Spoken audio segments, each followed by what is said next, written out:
Hello guys, welcome back to our channel. तो पिछली video में हमने देखा था कि गिट इनिट कमांड का कैसे हम यूज़ करते हैं और इसको हम क्यों यूज़ करते हैं। तो यहाँ पे हमने लिख भी रखा है कि गिट इनिट जो है वो use to create a new git repo in your local system. क्या होता है बेसिकली कि हम अपने लोकल सिस्टम में एक कोई भी फोल्डर बनाते हैं, उस फोल्डर को डायरेक्टली हम कहीं भी मतलब से उस पर कमांड प्रॉम्प्ट के थ्रू हम उसको अपलोड नहीं कर सकते गिट पे। ठीक है, तो उसके लिए हमें उसको गिट रेपो बनाना पड़ता है। तो उसके लिए प्रोसीजर यही है कि गिट इनिट करो और उसके बाद फिर जो भी तो आपकी रिमोट रेपो है उसको ऐड कराओ अपने लोकल सिस्टम पे। जैसे ही लोकल सिस्टम पे ऐड हो जाएगा ओरिजिन नेम से, तो उसके बाद फिर हमें चेक करना होगा रिमोट जो है, वेरीफाई कर सकते हो गेट रिमोट -v से। ठीक है, और ब्रांच भी हम चेक कर सकते हैं गिट ब्रांच करके। क्या होता है कि अभी हमने जैसे हम आपको दिखाते हैं कि गिट ब्रांच का क्या मतलब है। यहाँ पे देखिएगा, जैसे हम अगर यहाँ जाएंगे, देखिए ये दिया है कि गिट ब्रांच में कौन सी है, ये मेन ब्रांच है जो कि बाय डिफॉल्ट रहती है। ठीक है, तो अगर हमें कोई दूसरी ब्रांच बनानी होगी, व्यू ऑल ब्रांचेस, इसके बाद हम यहाँ पे न्यू ब्रांच बना सकते हैं। ठीक है, तो इस तरीके से हमारी न्यू ब्रांच बनती है और जो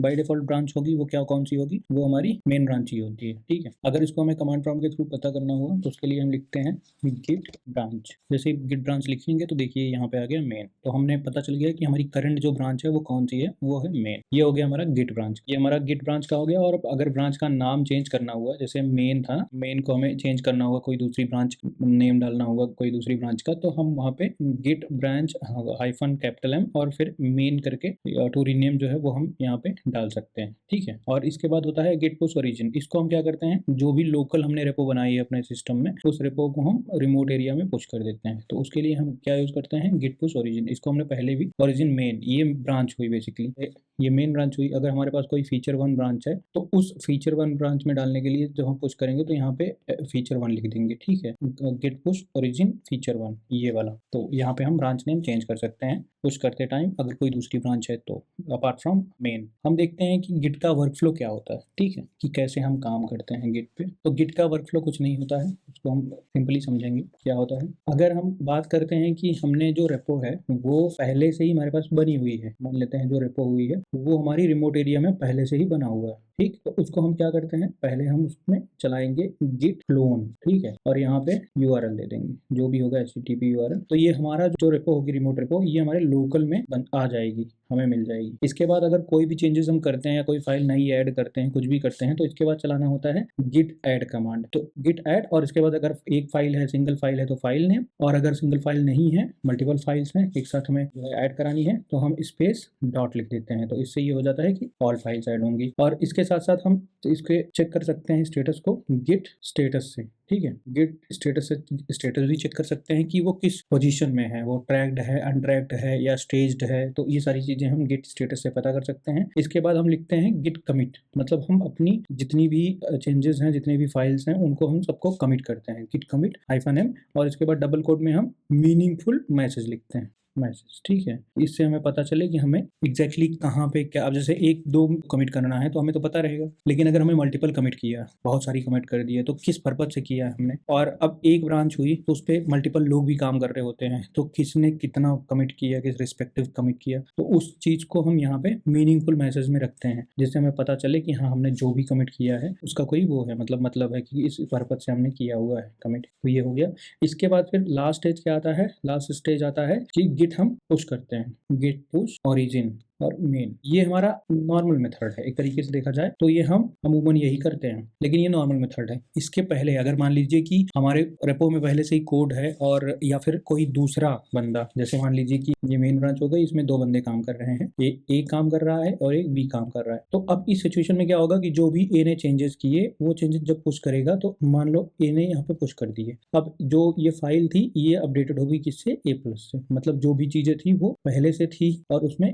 A+ का जो भी चेंजेस था वो आ गया। ठीक, लेकिन जब बी जो है इसी चेंजेस को, जो अपने चेंजेस हैं उनको वो पुश करेगा उसमें, तो यहाँ पे क्या होगा कि ए ने कुछ चेंजेस किए हैं, हो सकता है जो बी ने चेंजेस किए हैं उसके कुछ पार्ट, ठीक है, कुछ पार्ट जो है वो यहाँ पे मिल रहे हो, मैच कर रहे हो, तो क्या आ जाएगा, फिर आ जाएगा यहाँ पे कॉन्फ्लिक्ट। तो अब ऐसे करने पे अगर हम यहाँ पे ऐड कराएंगे इस चीज को, यहाँ पे पुश कराएंगे, तो ये आ जाएगा कॉन्फ्लिक्ट। ठीक है, तो कॉन्फ्लिक्ट को हम पहले रिजॉल्व करेंगे। हमें ये डिसाइड करना होगा कि हमें कौन सा कोड रखना है या कितना कोड रखना है कि दोनों रखना है, वो चीज़ हम रिजॉल्व करेंगे, इसके बाद फिर हम इसमें ऐड कराएंगे, तो यहाँ पे ऐड हो जाएगा। और अगर दोनों में कुछ मिल रहा है तो उसको कॉन्फ्लिक्ट रिजॉल्व करके हम उसको फिर जाके पुश कराएंगे। तो इसके लिए क्या होता है, अगर इसको इस सिचुएशन में हम क्या यूज़ करते हैं, तो इसके लिए हमें यूज़ करना पड़ेगा, पहले हम लेंगे पुल, तो इसके लिए हमें लेना पड़ता है गेट पुल। ठीक है, तो ये हमने ले लिया क्या, गेट पुल। अच्छा, गेट पुल जो होता है वो 2 कमांड का कॉम्बिनेशन होता है। तो अगर हम इसको समझना चाहें तो गेट पुल जो होगा वो 2 कमांड्स का कॉम्बिनेशन होगा। पहला क्या है, पहला है गेट फेच। तो गेट फेच क्या करता है, गेट फेच जो पहले से रिपो में बना हुआ है, जो हमारे रिमोट एरिया में बना हुआ है, अगर उसमें कोई चेंजेस हुए और ए ने उसमें पुश कर दिया, तो अब जब बी पुश करेगा ना, तो जो भी चेंजेस ए के हैं वो तो उसमें आ गए हैं नए वाले, लेकिन वो चीज़ बी के पास है नहीं, तो यहाँ पे ये पुल रिक्वेस्ट करेगा। तो उसके लिए क्या होता है, फेच। जैसे ही फेच करेगा तो जो भी चेंजेस हैं ए के वो उसके पास आ जाएंगे, और ए के जब चेंजेस आ गए, मान लो ए के चेंजेस किसके पास आ गए, बी के पास आ गए, तो जब बी के पास आ गए तो वो अपने चेंजेस को चेक करेगा कि कॉन्फ्लिक्ट तो नहीं आ रहा है। अगर कॉन्फ्लिक्ट जनरेट हो रहा है तो उसको वो रिजॉल्व करेगा, उसके बाद फिर जो है वो उसको मर्ज करेगा। तो इसमें क्या आएगा, गिट मर्ज।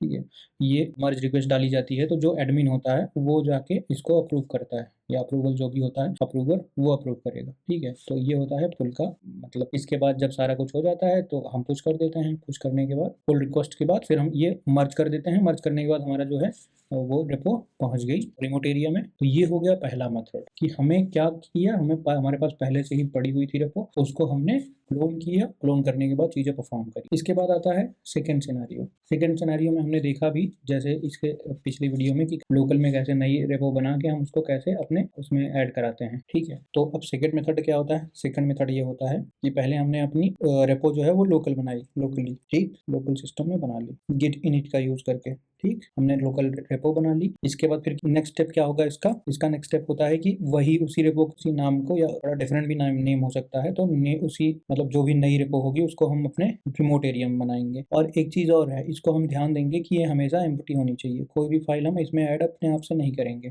पहले वहाँ पे जो हम अपने रिमोट एरिया में बना रहे हैं। ठीक है, अब इसके बाद आता है सी, थर्ड स्टेप। थर्ड स्टेप में क्या करते हैं, हम जो भी चेंजेस करने हैं, हमें जैसा भी करना है, तो उसके लिए हमें ये रिमोट जो हमारा रेपो बनी हुई है, ये रिमोट रेपो को हमें ऐड कराना पड़ता है अपने लोकल से। तो उसके लिए हमें क्या करना पड़ेगा, तो इसके लिए लिखना पड़ता है हमें गिट रिमोट ऐड, ठीक है, ओरिजिन, और ये ओरिजिन नेम से है, मतलब कि हमारा ओरिजिन में ये हम ऐड करा रहे हैं। ठीक है, तो अब इसके बाद फिर क्या होता है, पूरा रेपो की जो यूआरएल होता है उस यूआरएल को हम यहाँ पे रख देते हैं। इसके बाद जो है वो यूआरएल होगा। तो ये हो गया हमारा git remote add origin URL. और इसके बाद होता है फोर्थ स्टेप। फोर्थ स्टेप में क्या है, हम अपने इस जो रिमोट एरिया है उसको चेक कर सकते हैं कि हमारे लोकल सिस्टम में प्रॉपरली जो है वो रिमोट एरिया जो है वो ऐड हुआ है कि नहीं। तो उसके लिए लिखेंगे गिट रिमोट -v। इससे हम अपना रिमोट एरिया वेरीफाई कर सकते हैं। ठीक है, और अगर मान लो कि हमने गलत रिमोट, जैसे किसी दूसरी रेपो का रिमोट एरिया ऐड कर दिया है, तो उसको हम रिमूव भी कर सकते हैं। ठीक है, तो अभी हमने उसको रिमूव करने का तरीका नहीं बताया था, लेकिन यहाँ बताते हैं। इसके लिए लिखना पड़ेगा गिट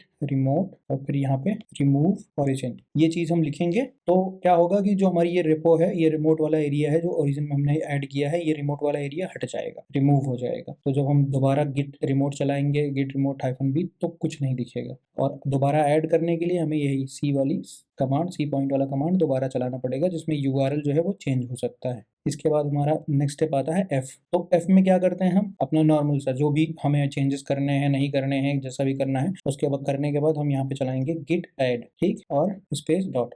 फिर इसके बाद वाला पॉइंट होता है कि इसको हमें कमिट कराना होता है, कमिट एम, और इसके बाद मैसेज। ये हम कहाँ करा रहे हैं, यहाँ पे ये चीज़ ध्यान देने वाली है कि ये वाला जो भी सिनेरियो है ये हम अपने लोकल में करा रहे हैं, हम अपने रिमोट पे कुछ नहीं कर रहे अभी, अपने हम लोकल एरिया में ही करा रहे हैं। फिर इसके बाद आता है एच। एच में क्या करते हैं, हम गिट पुश कर देते हैं। फिर यहाँ पे ओरिजिन होता है, इसके बाद फिर मेन, जिस भी ब्रांच में है वो यहाँ ब्रांच नेम है बेसिकली ये, तो इसको हम ब्रांच नेम से जानते हैं। तो ये है हमारा ब्रांच नेम, जो भी ये मेन वाला सिस्टम है। तो ये हो गया हमारा दूसरा तरीका जिसमें हम जो हमारा वर्कफ्लो होता है, जैसे हम काम करते हैं। ठीक है, और आगे चल के हम और भी देखेंगे कि जो हमारा ये मेन ब्रांच है, इसकी हम अगर नेमिंग कन्वेंशन, नेम चेंज करना हुआ, तो हमने पहले ही बताया था आपको कि यहाँ पे हम इसको ब्रांच के नेम को चेंज कर सकते हैं। और अगर हमें जो है नई ब्रांच बनानी हुई तो उसके लिए हम आगे देखेंगे कि क्या है, कैसे है। अभी हम देखते हैं कि ब्रांचेस हम कैसे क्रिएट करते हैं, ब्रांचेस का वर्कफ्लो कैसा होता है। तो इस वीडियो में इतना ही रखते हैं, आपसे मिलते हैं नेक्स्ट वीडियो में। तब तक के लिए take care and bye bye.